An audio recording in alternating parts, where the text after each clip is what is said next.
Good afternoon on what is a cool, grey and cloudy day. It is Monday the 31st of October and I've got a nice hot cup of tea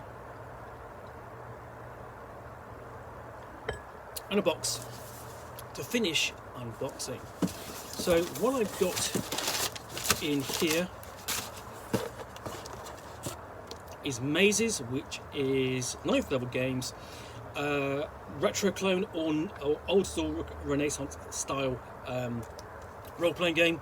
I've already done an unboxing of that, as I have of essentially the edition 0 of the game, and then the issues of the fanzines for the game. So take off that. So far I have looked at book 1, which is Swords, and then book 2, Sorcery, book 3, Mazes, and the final one is Mazes. It's Monsters, Mazes, book 4. Now, all of these books are really kind of. I really like the colour palette they've used on these fanzine style rule books. They really stand out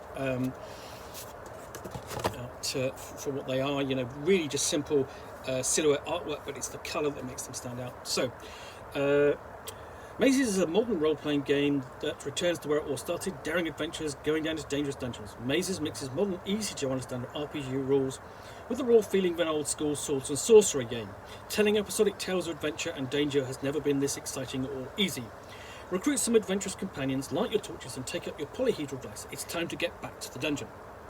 Welcome to Mazes. It's powered by Polymorph, and you've got book 1, Sword, the core rules for playing the game, book 2, Sorcery, the rules for magic and character creation, book 3, Maze, which is the rules for creating and running mazes.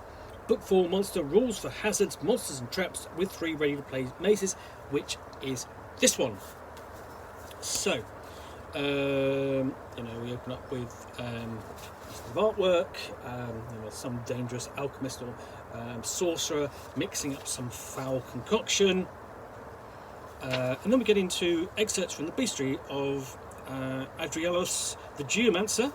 So we've got Bickerknockers, which are magical offshoot from Mantis family, classical demons, crystal spiders, pretty much non-traditional kind of creatures for your fantasy role-playing game, obviously apart from the demon. But I mean, Airwolf, Flint Troll, Funglion, again, different from what you normally would expect to find in a traditional fantasy role-playing game.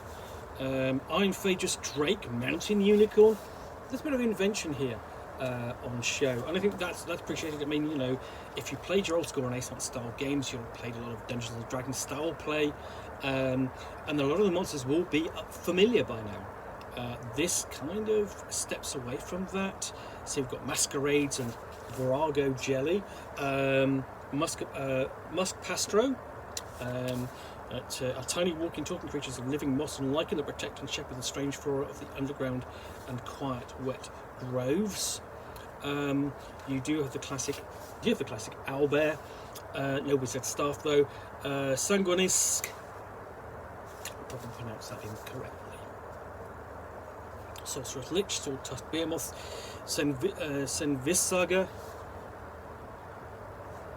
Of course, the danger of any new monster book is sort of like learning how to pronounce the names of the new monsters. And so that takes up roughly that part, sort of the first third of the book or so. But then you turn over, you've got plenty of examples there. That will keep you going for a while before you have stealing from the OSR. And one of the features of the OSR is in many cases the mechanics and the technical terminology is so familiar between one retro clone and another. It's really easy to adapt one creature from one system to another and back and forth. And that applies pretty much to most of the scenarios too. They're all pretty much easy to adapt to the retro clone of your choice. Mazes has a slightly different set of mechanics, so it's not as directly as easy. But we've got the advice here from stealing from the OSR on how to do that. Going with a monstrous thing or setting a challenge level for old school Renaissance and so on. This is sort of setting up adventures and threats and the like. Really a continuation of kind of like book 4 Mazes. and we have OSR, old school Renaissance static block conversion.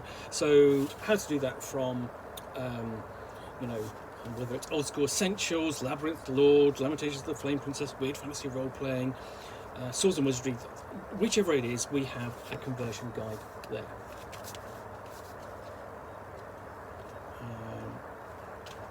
So it's discussion of things like hazard type, saving throws, class level, saves as class levels, armor class, hit dice, attacks and damage, special powers, and more, all discussed. Possibly in brief detail, but enough to aid the maze controller in adapting them across.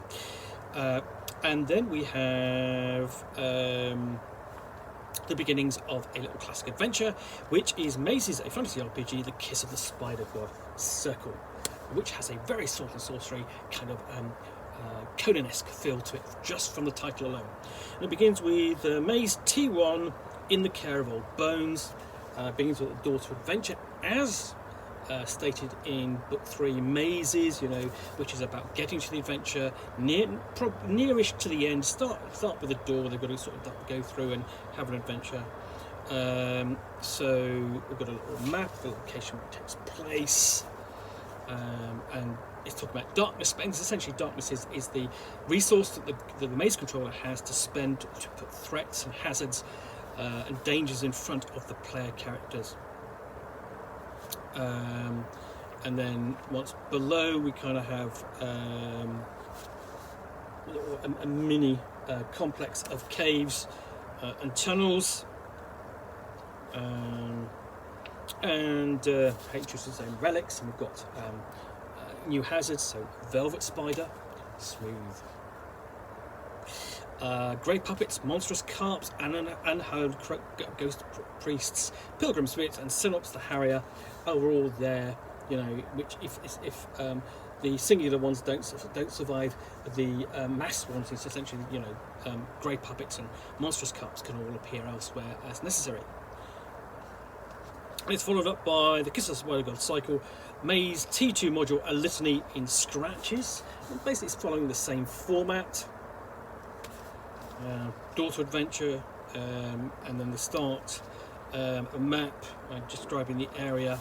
Again, nice little map area, and quite small areas, but I mean, they're always in. If they're detailed enough and interesting enough, they're enough for an adventure. We even have a table of what's in the trash, because player characters like to go picking about in things. We have a little table, a map of the crypts, which are below, which they'll explore. The player characters will explore, and new hazards, so vampire plants, ragged kobolds, golden sky snake, crypt masters, bone servitors. So they're providing adventure and looking, and providing long-term content as well. The third one in the Kiss of the Spider God cycle is the Shattered Gate T3, following the same format.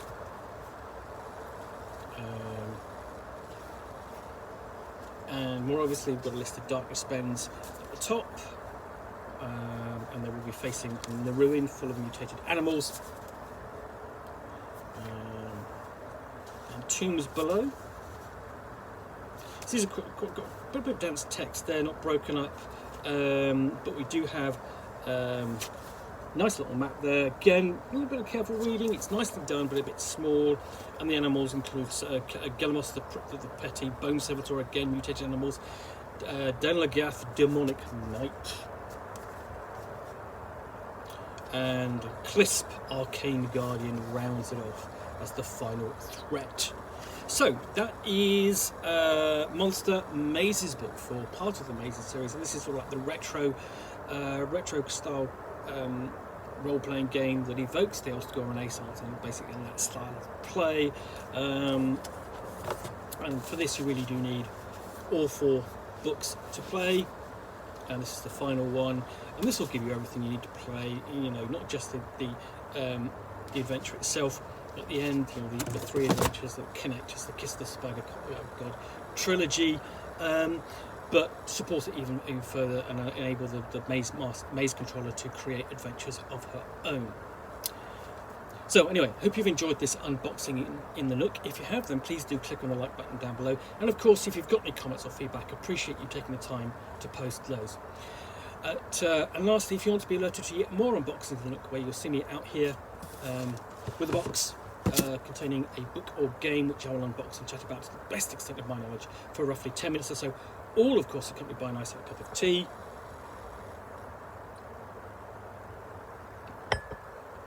Then please do hit that subscribe button down below. Thanks again for watching another unboxing of the Nook. I'll be back again soon with another one.